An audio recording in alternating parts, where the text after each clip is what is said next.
Alright, I get this isn't your ideal summer activity, but trust me when I say that your future self will thank you later. So here is your ultimate SAT summer prep guide for 2024 in 3 simple steps. Step number 1 is to assess how much summer you actually have left. I feel we all are under this illusion where we think summer is, you know, this endless thing where we have all the time in the world to sit there and relax and scroll and eat nachos all day. But in reality, time is extremely scarce and you really should be using your summer to take advantage and to get ahead. Of course, you know, still go have fun, but do make SAT a top priority. Boo, you know what, I get it. So to help you with your time, let me introduce you to my little secret, your new best friend, your keep in check calendar. Yay! I'm putting a little tutorial in the back, watch it. So this magnificent thing helps you to get a realistic view of when you can actually study and when you can't. You simply open up a Google spreadsheet, you know, fill in the dates from now until your next SAT, and you can color code, okay, hey, yellow is whenever I can actually validly study, and red is when I'm crazy busy, sorry, it's a no-go, right? And once you do this, you'll realize that there really is not that much time and you will get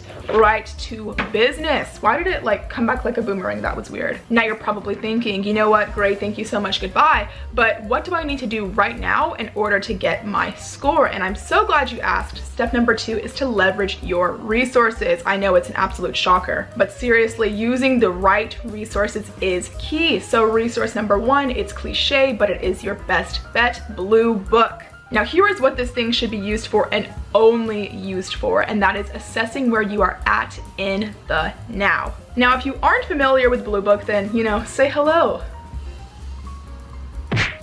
That wasn't even funny, but Blue Book is the actual testing platform where you're going to be taking that SAT on test day, and it is also the place where you can find the now available 6 SAT practice exams from College Board themselves, the official practice tests. Now here's the thing that most people just don't realize, and that is, you know, taking test after test after test is not what's going to magically get you that SAT score at the end of the day. They are simply there to assess your progress. Now if you're one who's like, okay, when do I even take a practice exam? When do I need to do that? I recommend that you take a practice test once every 2 to 3 weeks so you can see where you're at, and you know, if your score isn't going up the way you want it to, then move on to resource number 2, and that is College Board's SAT question bank. Now ladies and gentlemen, I'm not one to gatekeep. If you want to get access to over 4,000 real SAT questions for both the English and math sections, then YOLO.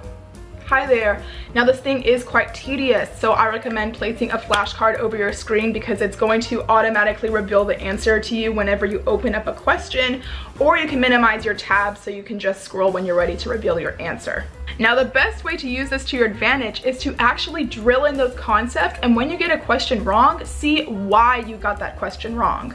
And while I know it may sound a little bit tedious, what's going to actually save your SAT score is knowing, okay, why are the correct answer choices 100% correct and why are the wrong answer choices 100% wrong? Because again, just working through a bunch of SAT questions and then skipping over the ones you got wrong isn't going to magically produce this fabulous SAT score. You have to truly conceptually understand the why. Which brings me to my 3rd resource, which I might be a little bit biased, but my PDFs. Now before you throw a tomato at your screen because I'm marketing my own product, first, most of my PDFs are free, and second, I actually teach you the approaches that I take to these so-called impossible SAT questions. So if you want to save yourself a lot of time and money, then go click the link in my description, go check them out, go get your PDFs today. Fabulous. Now step number 3 is to do, just do. The best decision that you can make right now is to simply just get started. Currently on my channel, I have 2 digital SAT playlists with your name on it, waiting for you, screaming your name. The first one is for all my general SAT tips and advice, basically all the things I had to figure out on my own because no one would just tell me. The second one is for the actual grind, covering all the essential skills and concepts that you are going to need. So subscribe. And you know what, I get it, don't freak out. You know what, studying for this thing can be a little bit stressful, but it is not impossible. You are very much capable, you got this, and I got your back. You know what? Join the Discord. I am officially inviting you. Now, Scholar Circle is a community where students from all over the world come together to connect, learn, and inspire one another. And its mission is simply to help you reach your academic goals faster with resources, materials, and advice that you will not find anywhere else. Plus, there's a whole SAT section on there, so don't miss out. The join link is in the description. And also, if you want my template for my, you know, little, where'd it go? Hello, she's back. Is it upside down? It's upside down. Hello. Okay. If you'd like my template for my Keep in Check calendar, then simply DM me the phrase keep in check to @DefeatDigitalSAT on Instagram and it will be delivered straight to your inbox. Follow the Instagram. You're not going to want to miss out on all of the new SAT tips, tricks, advice that I'm going to be posting on there. I'm finally putting my digital art skills to use. So yes, go follow that and I shall see you in the next one. Go get to work. You got this. Happy summer.